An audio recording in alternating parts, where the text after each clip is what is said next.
Now, today we are going to start a chapter that is machine. Now, at first, we should have to know that what is the importance of this machine. What is a machine? Serious student, machine. Say, if you want to open any nut by the use of a wrench, then to open, it is very easy to open any nut with the help of a wrench. Then by hand. It is very difficult to pull a bucket of water directly from the well, but it becomes very easier to pull up with the use of a pulley. It is difficult to shift a heavy block by pushing it, but it becomes easier to shift it by using a crowbar. Now, these are some functions of a machine. Say, some more functions are there. In lifting a heavy load by applying a less effort, that is force multiplier. Say, if you want to lift a heavy load, this is a heavy load, and say this is your pulley. When this heavy load is being suspended by a string, this is your effort. You are applying a force here, and this is the load. Now, in lifting a heavy load by applying less effort as a force multiplier, a jack is used to lift a car. A bar is used to lift a heavy stone. A spade is used to turn soil. Pulley are used to lift a heavy load. A wheelbarrow is used to carry a load. In all these examples, effort is much less than the load. So machine acts as a force multiplier.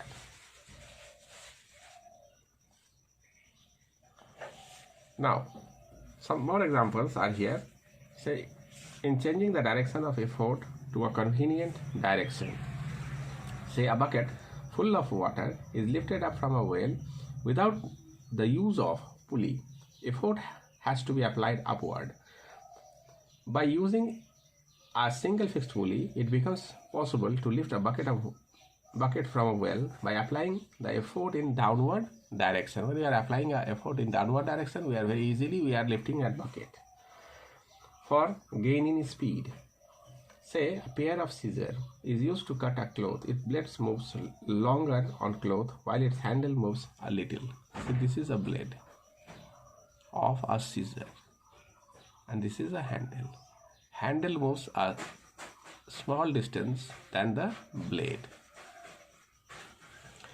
The blade of knives, say this is a knife and its blade is like this.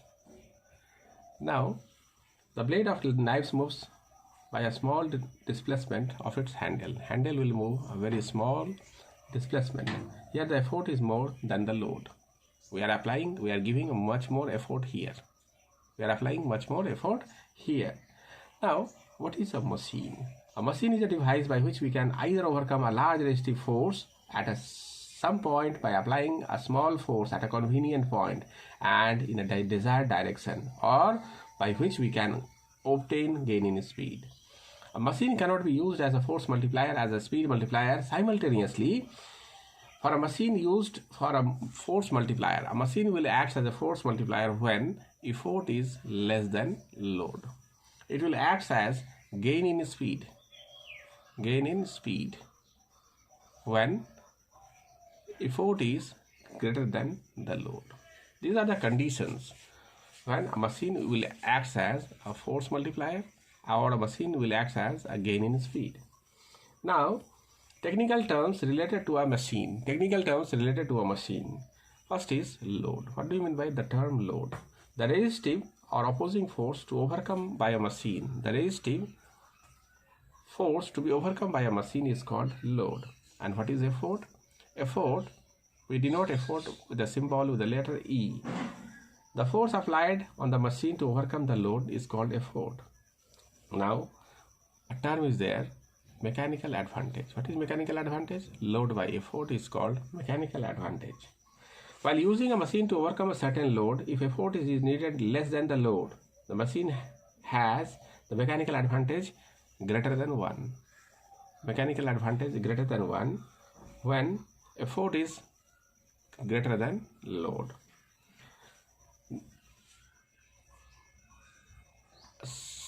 Here effort is less than load.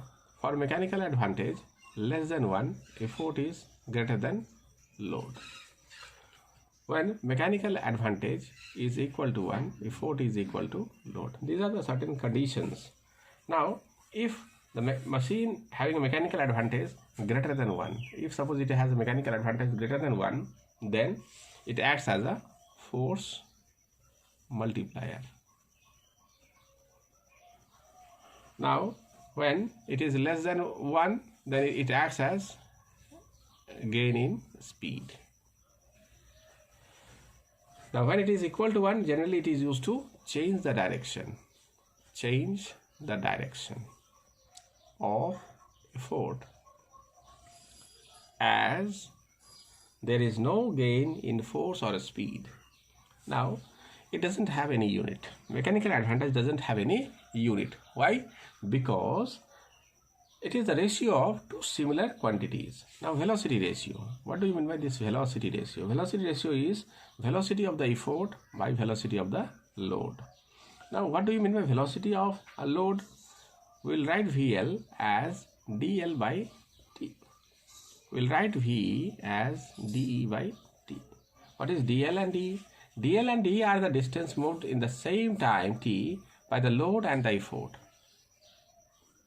By the load, and this is by the effort. Now, velocity ratio. Velocity ratio is equal to dE by dL. The velocity ratio is also defined as the ratio of displacement of effort to the displacement of load. A machine in which displacement of load is more than displacement of effort will have a velocity ratio less than 1. Such machines gives gain in speed. Such machines gives gain in speed because load is moving at a faster rate. On the other hand, velocity ratio, if greater than 1, then that is the displacement of load is less than the displacement of effort. It acts as a force multiplier. When the velocity ratio of a machine is 1, that means its displacement of load is equal to displacement of effort. Such machines generally change the direction of effort. When VR equal to 1, it changes the direction of effort, and it does not have any unit, just like mechanical advantage. Now, some terms are there. What is work input? Now, work input, the work done by a machine, the work done on the machine by effort is called work input. We can say work done by the effort. Work output, the work done by a machine on load is called work output. Work input, work output. Now, efficiency. Efficiency means what? The work output by work input. This is called efficiency. We can calculate efficiency always in terms of percentage, and it also doesn't have any unit. Now,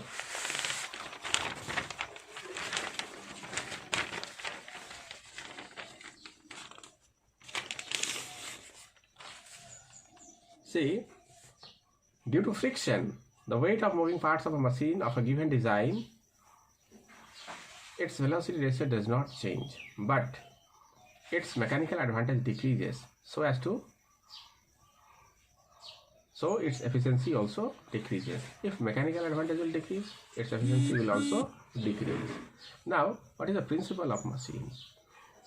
Say input energy is equal to output energy. For an ideal machine, input energy is equal to output energy. Before that, we should have to read about what is the effort point. The point at which the energy is supplied to a machine by applying effort is called effort point. And the point where the energy is obtained by overcoming the load is called load point. Input energy means effort into displacement of the point of application of effort. That means input energy equal to E into dE. Output energy is equal to L into dL. Now, what we will say, For an ideal machine, a machine is that where there is no loss of energy. Ideal machine where there is no loss of energy in any manner. Here work output is equal to work input. The efficiency of ideal machine is 100%. For actual machine, say in an actual machine, the output energy is always less than input energy. That is, there is some loss of energy during its operation.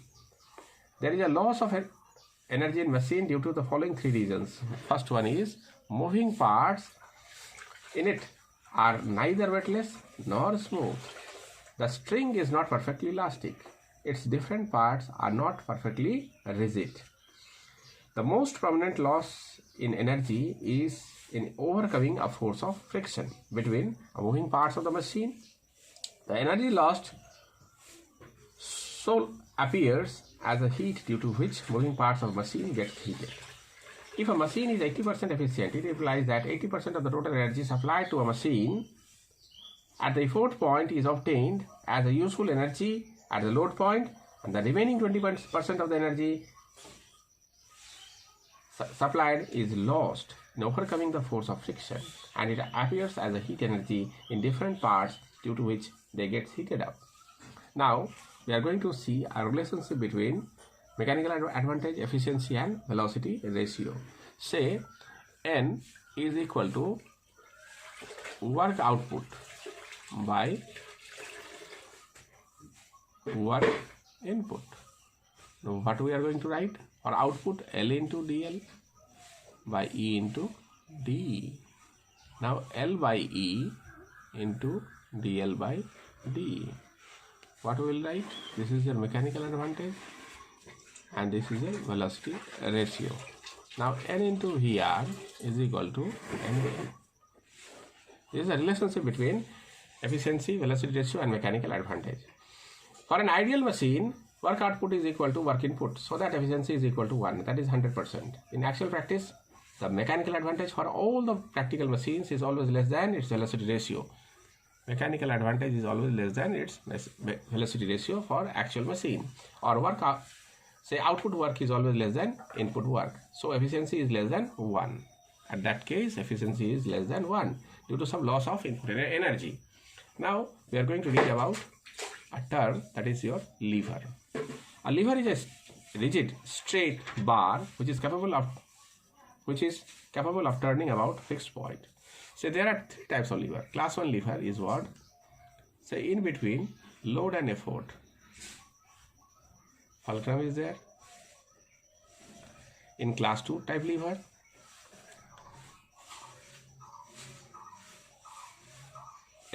load is in between effort and fulcrum. In class 3 type lever,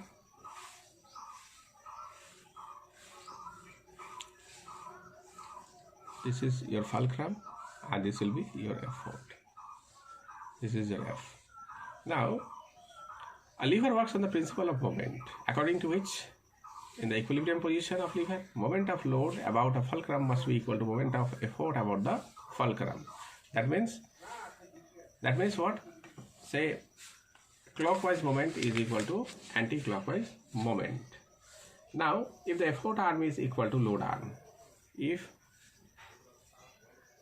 effort arm equal to load arm, at that case what is there? Mechanical advantage is equal to 1. If effort arm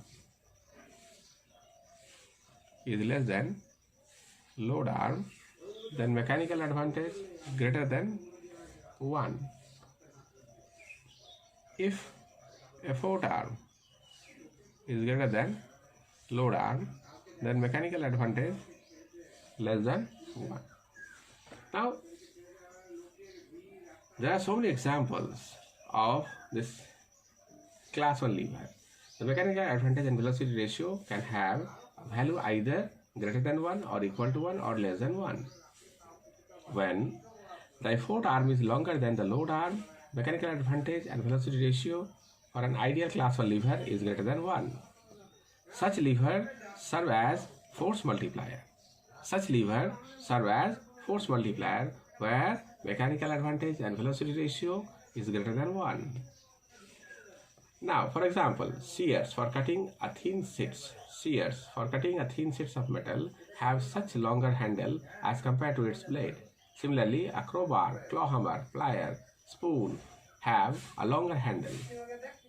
If ideal class 1 lever has a effort arm, load arm of equal length, then both its mechanical advantage and velocity ratio equal to 1. For example, physical balance.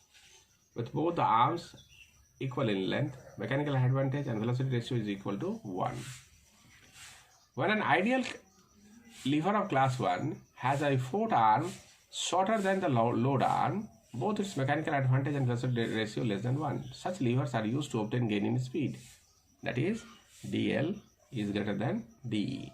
The displacement of load is more than compared to the displacement of effort. For example, longer the handle is used to cut a piece of cloth so that blade move along on cloth when the handle moves a little. A long handle oar is used for rowing a boat by a single person, acts as a lever of class 1 as shown in the figure. Say what figure? Say if suppose a man is rowing a boat with this type of lever where effort is lying. Say this is your fulcrum, this is your effort, and here is a load. This is your load. This is also a class 1 lever. This is for what? For gaining speed. Now, these are the conditions you should have to read like this for a class 2 type lever. So many examples are there where mechanical advantage is greater than 1, where mechanical advantage is less than 1. Say, in class 2 type lever, in this type of lever, say fulcrum and effort are at the two ends of lever, and load is somewhat between effort and fulcrum. The load and effort are on the same side of fulcrum but in opposite direction. Effort arm is always longer than the load arm. Mechanical advantage is greater than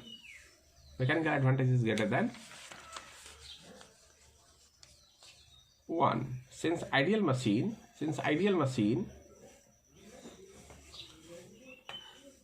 say mechanical advantage is greater than 1, since ideal machine mechanical advantage is equal to velocity ratio, hence velocity ratio is greater than 1. Thus mechanical advantage and velocity ratio of class 2 lever is always more than 1.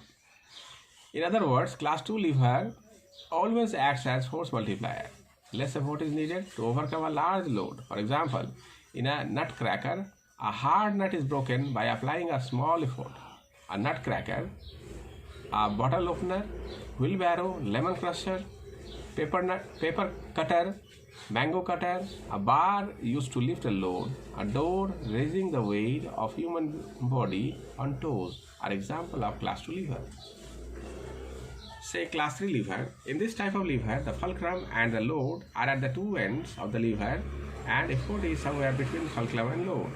Now, the effort and the load are on the same side of fulcrum. The mechanical advantage and velocity ratio of class 3 lever is always greater than 1.